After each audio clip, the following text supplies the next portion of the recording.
As many of you know, I can be indecisive. And one of the things that often confronts me is I don't know what to speak about on a Friday night. So I end up trying to think about a lot of different things to talk about on Friday nights. About Wednesday, I had an idea, and I'll summarize it because I have it all here. I'll sell it to anybody in case they need a sermon for Bishalach if they get a rabbinic job somewhere. But basically is that this is the story of the parting of the Red Sea, or the Sea of Reeds. And the question becomes, how do you deal with this? And one way is to look at it and take it literally. But there were a group of scientists who came up with an idea, evidence that there are 4 ways of explaining it as a natural phenomena. And then I said, who cares? And it was a good sermon. I'm going to have to find a place to give it in next year. It's not bad. But then on Wednesday evening and yesterday morning, I began to feel really badly about something. And I don't know if that's the right word. So I need to share it with you. This isn't as eloquent as what I did on Wednesday, but I think it's important that I share this with you. I'm proud of the fact that our synagogue is welcoming. I mean, we've worked on that over the years, and certainly we're not completely successful when it comes to that. But we try to be welcoming, and we've tried to create a community that's welcoming to people, including the LGBTQR community. And it's rooted in the fact that we believe in the fundamental dignity of all people who are created in the image of God. And that dignity is the foundation of many values that are essential to our worldview: self-worth, privacy, inclusivity, tolerance, and love. And we are certainly not an ideal community, but our intentions are good. My intentions are good, even when I fail. But regardless, this commitment is one that we cannot compromise, and it's the foundation of who we are. The values of our founders, of our country, I believe were inspirational. Their ideas nurtured democratic aspirations throughout the world. And of course, our founders, were limited. Their views were flawed and reflected the biases of their world. Black Americans and women, for example, did not have equal rights, but over the centuries, their ideals for a nobler society propelled our country forward. I believe we are a better nation than we were at our founding, although a very imperfect nation. But I believe that one of the things that is the great potential of this country is that we are a society that potentially can be self-correcting, that God willing evolves in a positive direction. But these past 2 weeks, something horrible has been happening. And we have decided to go backward, and sometimes I no longer recognize our country. Since the inauguration, President Trump has rolled out a flurry of executive orders radically reshaping the LGBTQR citizens' rights in the United States, especially the transgender community. On Wednesday, and I think it's one of the most ugliest moments I've ever seen, he signed an executive order barring trans women and girls from participating in women's sports at both K through 12 schools and colleges. Now, it's a topic that's obviously worth the discussion, but how is it the president's job to add his voice? He is not our moral philosopher. It's none of his business. The president is the president of all Americans. But the scene with him being surrounded by young girls was nothing less than a hate fest. What message was he sending to these women? The message is that transgender people are not like you and their dignity doesn't matter. They are dangerous. He is dangerous. And his role as a moral arbiter, especially in the era of human sexuality, is perverse, to say the least. considering dozens of women have accused Trump of sexual misconduct dating back to the 1970s, and he has been found liable in a court for sexual abuse.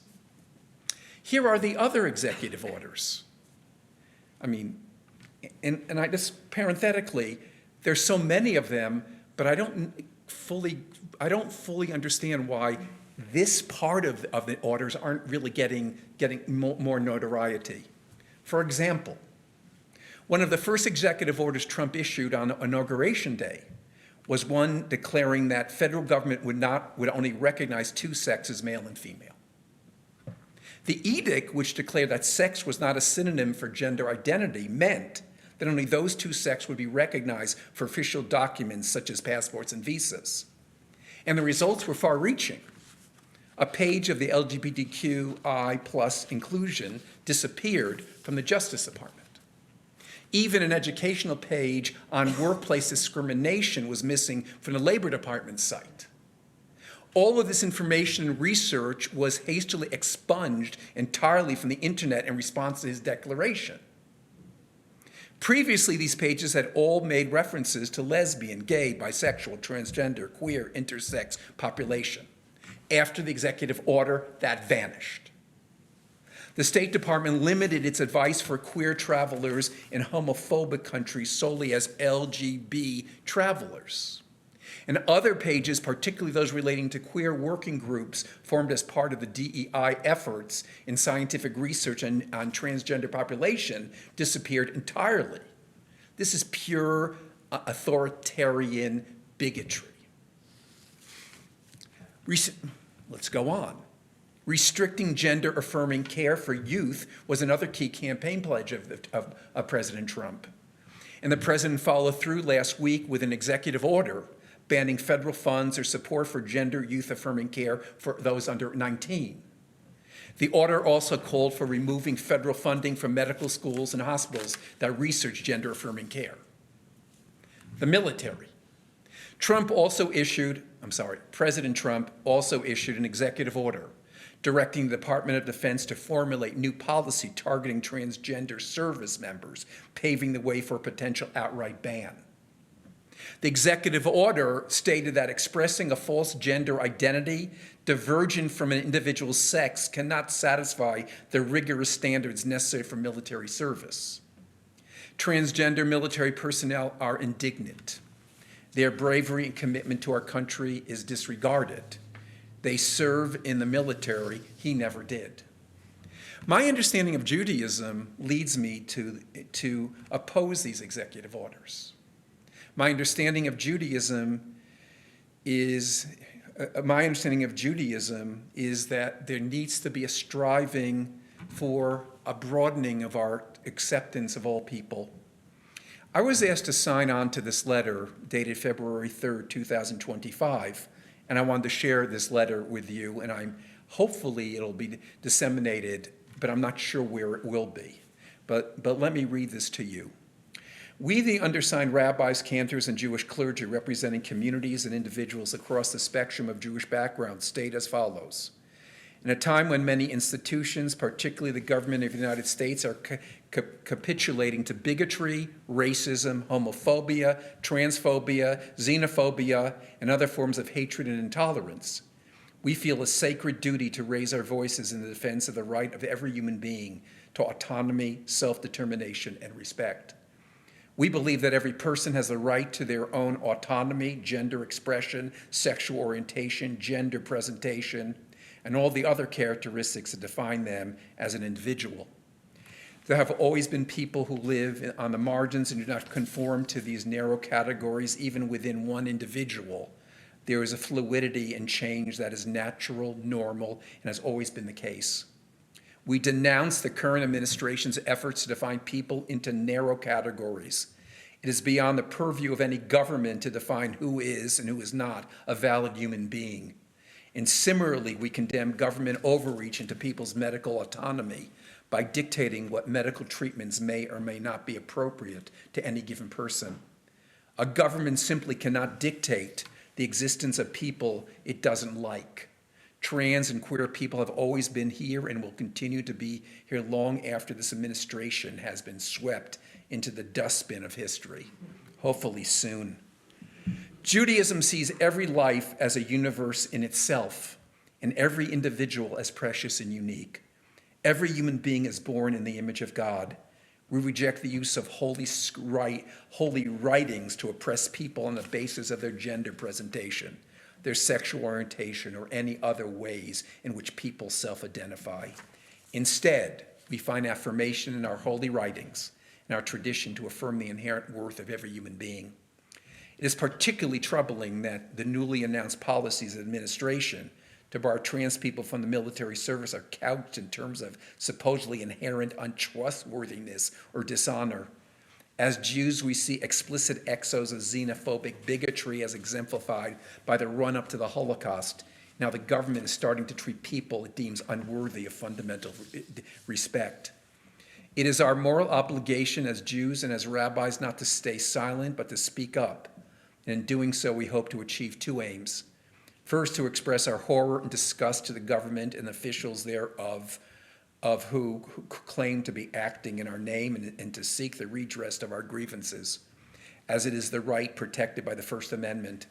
Second, to communicate expressly to trans people, to queer people, to immigrants, to people of color, to women, to all those who live on the margins.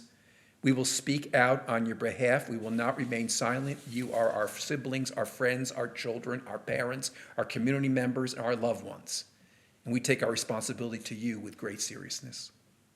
You are welcome in our communities and in our families, and we will do everything we can to keep you safe. It will, God willing, be disseminated broadly, but as I said, I don't know how it is to be distributed. I was in communication with the author of this letter, but she was not able to tell me exactly how it would be disseminated. Friends, I wanted you to know that I signed this. I did not sign it for you. I signed it for me. But I ask you to reflect upon what I said and what I've done. And I pray that all of you will affirm in your own lives that an America that ignores the needs of the LGBTQ community diminishes the wonderful society which we want to create. And so let me end with this prayer that was written by the great liturgist of the Reform movement. His name is Alden Sullivan. It's really beautiful what he wrote. He said, "One day the words coming out will sound strange. Oppression based on gender or orientation will be a memory. History to honor and remember, the pain of hiding, repressing, denying. Honoring the triumphs of those who fought to be free, remembering the violence and vitriol that cost lives. When love wins at long last, ve'ahavta l'reacha kamocha. Love your neighbor as yourself will be as natural as breathing. Ve'ahavta l'reacha kamocha. One day, love will win every heart, love will win every soul, fear will vanish like smoke, and tenderness for all will fill our hearts. Ve'ahavta l'reacha kamocha. Love wins. In the end, love wins. Man for man, woman for woman, woman for man, man for women, all genders, all orientations, all true expressions of heart. Ve'ahavta l'reacha kamocha. Let this day come speedily in our day, a tribute to the many and the diverse gifts from heaven, a tribute to love deep and true, each of us from one another. Ve'ahavta l'reacha kamocha. Shabbat shalom.